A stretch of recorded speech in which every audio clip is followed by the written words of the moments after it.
Welcome back to Flash Fiction Fridays. I'm Teresa Garcia, or Amehana Arashi, and once again, I am out where I can hear the outside a bit better, instead of holed up in my room.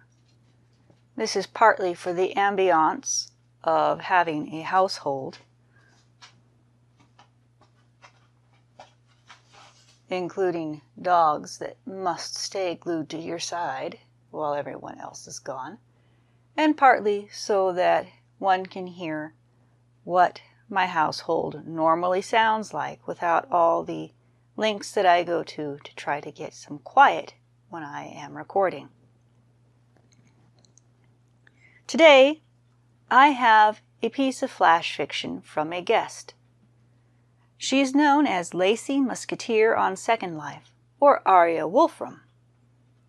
And this is her flash fiction, Parting. They ran. The Quilla couple, each holding one of their young offspring, ran. Dodging trees, jumping over roots, crashing through underbrush, the pair were tiring. The babes in their arms cooed with delight. They didn't understand there was danger. The Singularity was behind them, and with increasing speed it was growing nearer.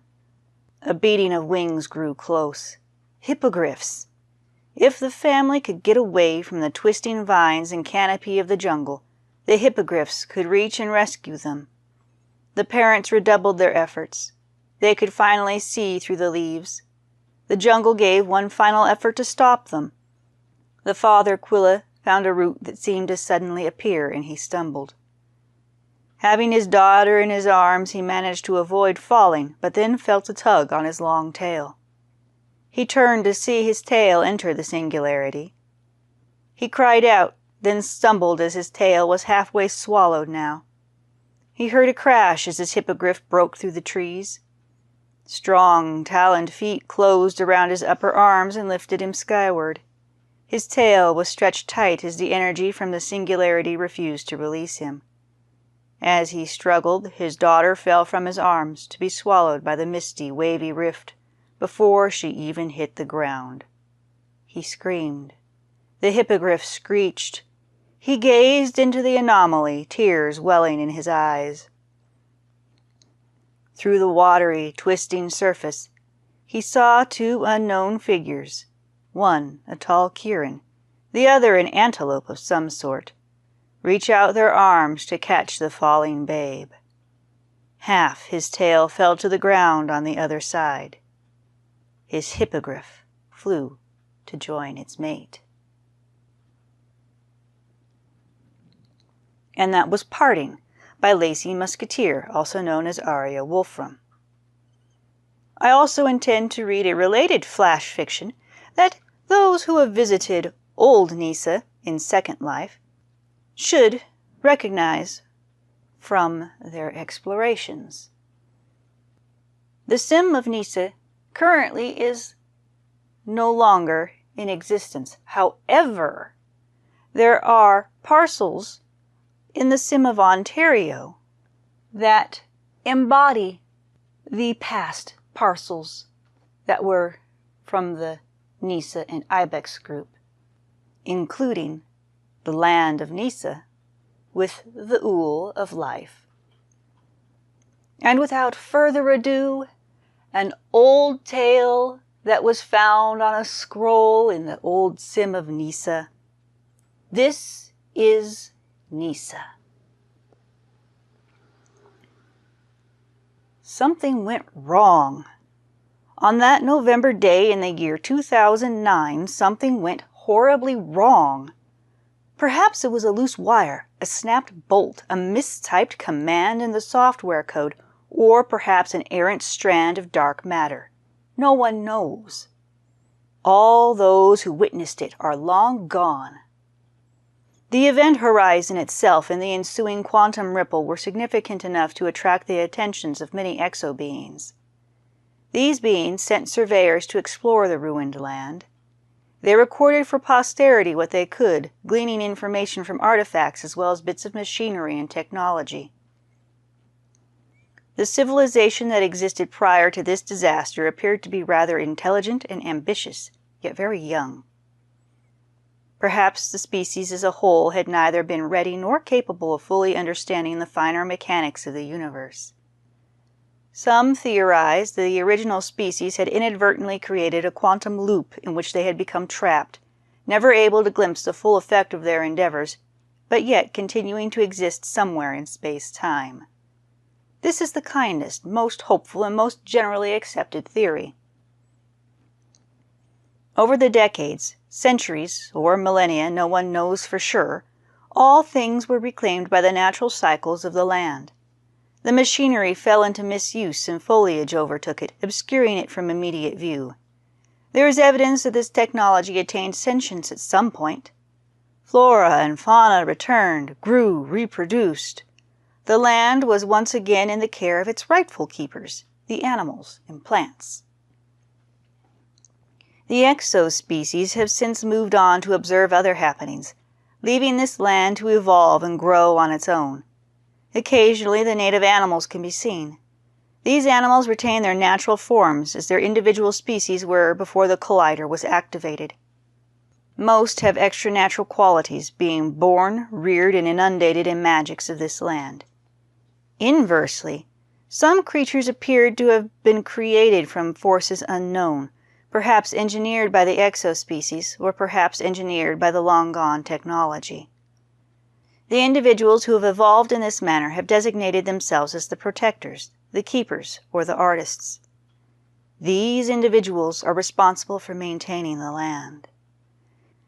They have been known to manipulate the land's inherent energies and magics, creating new and wondrous plants, atmospheric effects, and extra-natural phenomena.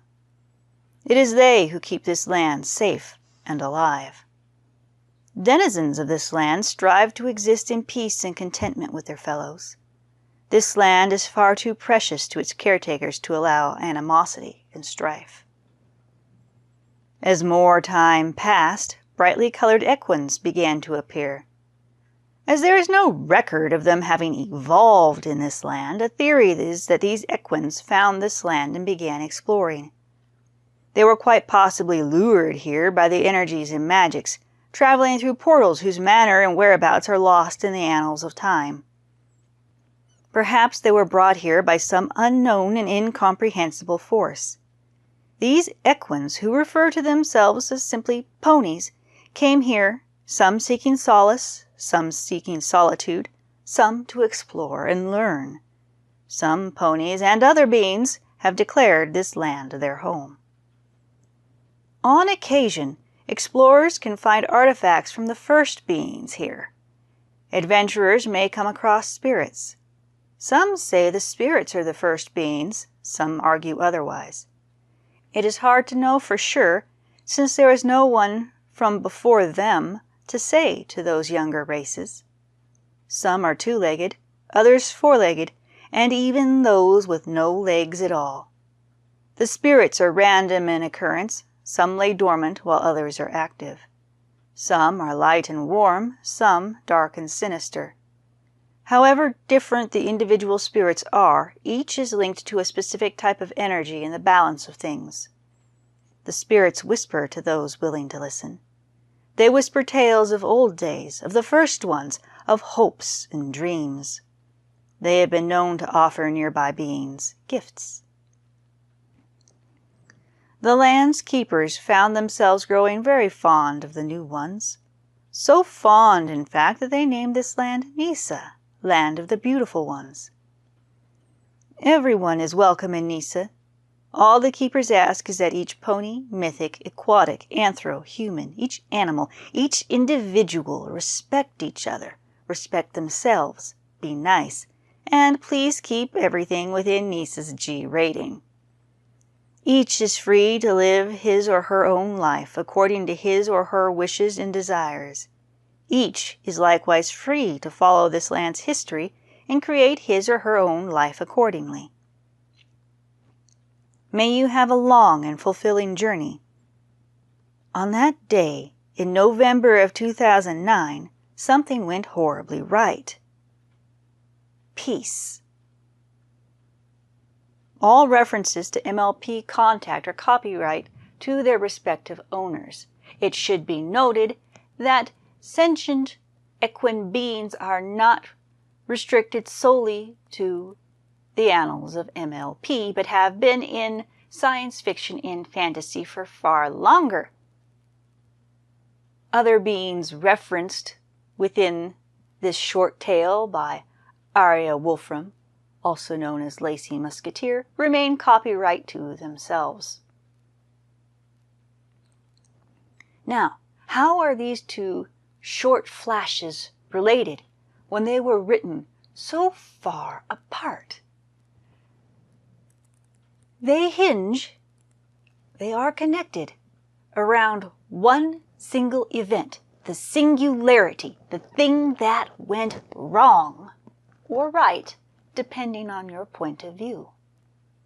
You see, in the dreaming twilight, there are many lands that all exist, are all intertwined and sometimes overlap in different planes, in different ways, accessed through portals, accessed through the ever-shifting mists, and connected by that singularity.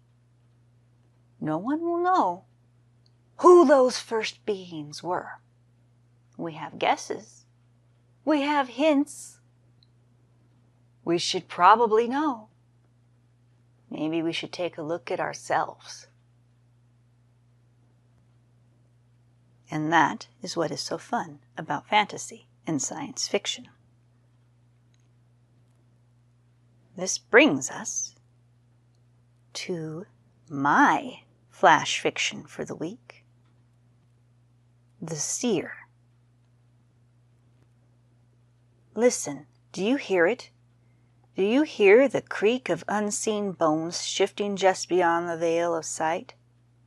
Breathe deeply. Can you smell it? Beyond the richness of the forest loam and greenness of the steam-enriched grass?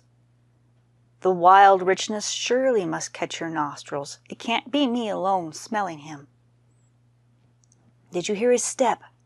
The crack of branch underfoot resounding in cathedral stillness but for those desperate odd whispers? I'm not crazy. I can't be. I've seen too much while the stars whirl and the aurora dances in the sky. You don't see that either? Of course it comes when the snow is gone. The gates between the realms open more than once a year. They come and go as they please. It is we that are bound and blind.